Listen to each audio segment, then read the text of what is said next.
news online as Metro Manila shifts to a more relaxed quarantine restriction.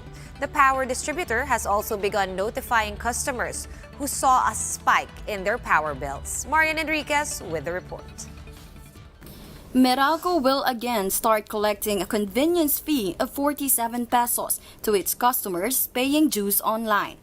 This as business centers and other payment channels now open as Metro Manila has transitioned to a general community quarantine.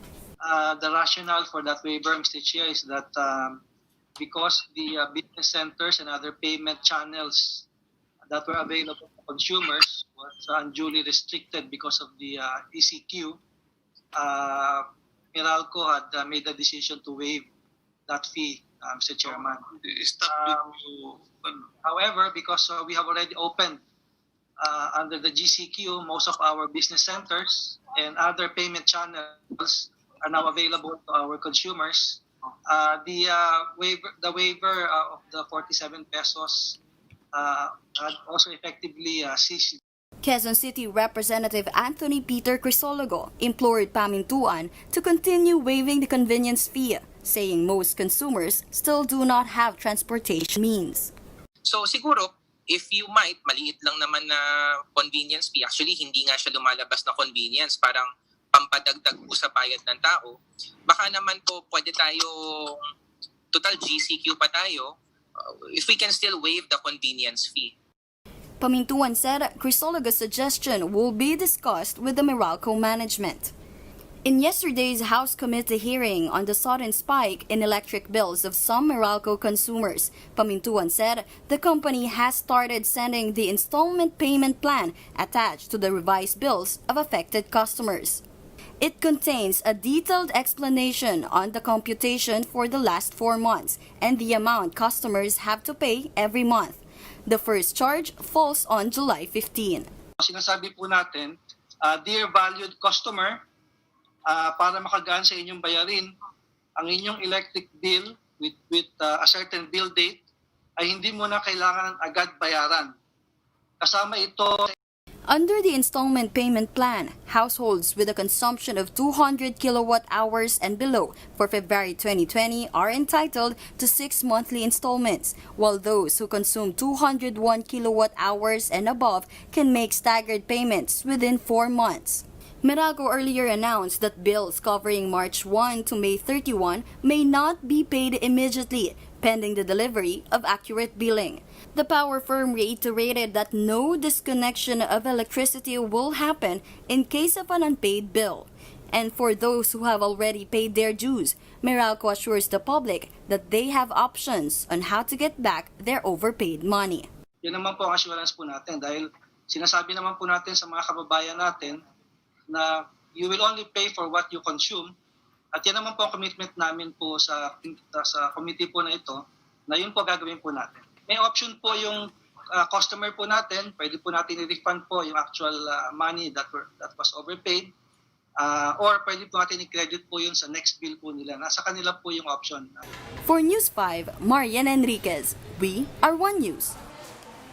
Philippine Amusement and Gaming Corporation, or PAGCOR, is targeting to resume casino operations this month. This is in order to save the jobs of around 130 workers in the casino industry, as well as to generate revenues for the government's COVID-19 response. PAGCOR Chairman Andrea Domingo says she is eyeing to reopen casinos gradually, either this month or in July. Domingo adds that casino operators should follow health and safety protocols once they are allowed to reopen. And Davao Region Task Force on COVID-19 has relaxed its strict rules on interprovincial travels. However, at least 9 health workers in the Regional Health Office tested positive for COVID-19. We have Jem Avancenia reporting live from Davao City. Jem, how's it going there and what exactly does interprovincial travel mean? Sean, Department of Health Region 11 announced yesterday that 1 doctor and 8 medical technicians working under the regional office tested positive of COVID-19. In a virtual presser, Dr. Lenny Joy Rivera of DOH mentioned that the said health workers are under the specimen management and case investigation team. They were tasked to do swabbing, case profiling, and was recently assigned in a community testing.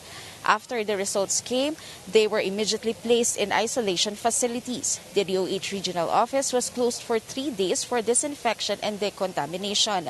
But Rivera said that recent tests already showed that the 9 health workers are now cleared for COVID-19. The authorities are still investigating how the health workers were infected despite of wearing PPEs. Meanwhile, the lines for those who would like to secure travel authority here in Davao City Police Office are still very long. Most of the travelers had to fall in line for 4 to 5 hours before they could get into the counter and process the needed document. But authorities say that compared last Monday, the volume of people is lesser now. This was after Davao City Mayor Sara Duterte announced that interprovincial travels in the Davao region will not require travel authority document. Sean, most of the clients here in DCPO were locally stranded individuals. Some were businessmen who caters outside Davao region deliveries. Also this morning, Police Captain Rose Aguilar of Davao City Police Office told us that starting tomorrow, local police stations could already release travel authorities. So it means that travelers could, instead of going here in DCPO, the travelers could already go directly to their local police stations and secure their travel authorities there. Sean? All right, so basically starting tomorrow, more and more police outposts will be able to distribute or give the travel authority, Gem. But this only works, just to clarify, this interprovincial travel authority within the Davao region. So for example, someone's coming from the Visayas or from Luzon or especially from Metro Manila, they would still need the travel authority, yeah? Yes, Sean, if you're going outside Davao region, you really have to secure the travel authority. But if you're going just within the Davao region or you'll be doing interprovincial travels, you only have to present medical certificate on every checkpoints. Sean? All right, that's good to know. Thank you very much, Jem Avancenia, for all those updates and all the information. Jem Avancenia of News 5 joining us live from Davao City. We will be back with more stories after a quick break. Stay with us here on One News.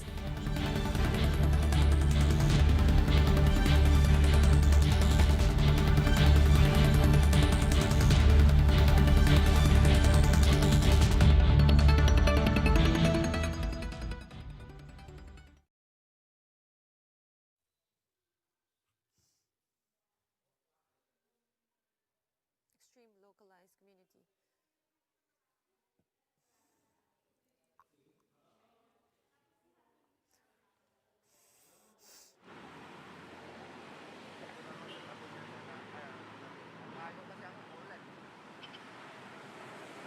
Kuya Mark, standby na daw.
Good morning. You're still watching One News Now.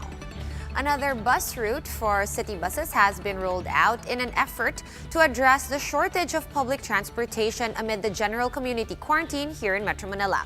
For the details, Greg Gregorio joins us live now from Caloocan City. Greg, What's new in the government's bus augmentation program? What is the newest route?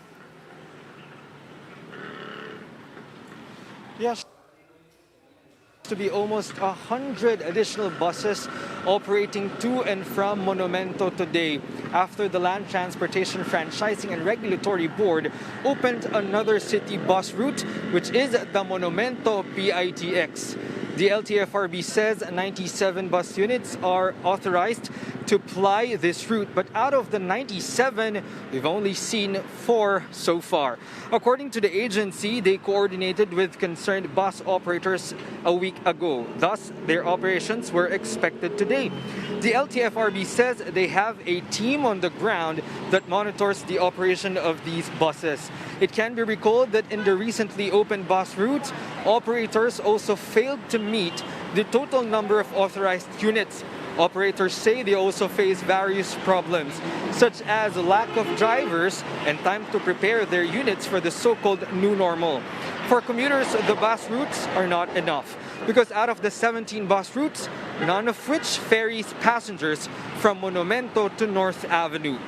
Sean, aside from the Monumento PITX route, the board has also opened the PITX General Mariano route in Cavite. Meanwhile, LTFRB insists that buses aren't supposed to be allowed to ply the road as of the moment, but because of the limited transportation under the general community quarantine, they've been gradually opening city bus routes for the public. All public buses will be allowed 22 or during the phase 2 of the general community quarantine in the metro. Sean? Yeah, well, I can't help but ask you, Greg, what happens now to bus fares? Have they maintained bus fares or have the fares gone up? We understand that the government is, of course, involved in rolling out these new bus routes. Is there a subsidy for bus operators? Sean, what we know right now is that each bus route opened by the LTFRB, there is a fixed fare that is authorized by the LTFRB. This fare varies from the route as it depends on the distance that each bus route operate. Sean? All right. You also mentioned, of course, about the new bus route. You also talked about one more bus route in General Mariano in Cavite. How many more bus routes can we expect for the government to open up? Or is this a work in progress? Do they open up routes as they see demand, as they see fit?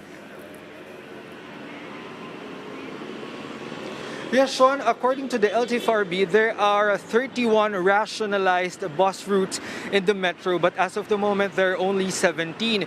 So they say that they are gradually opening city bus routes because it depends on the public health observance as we are still addressing the COVID-19 pandemic in the country.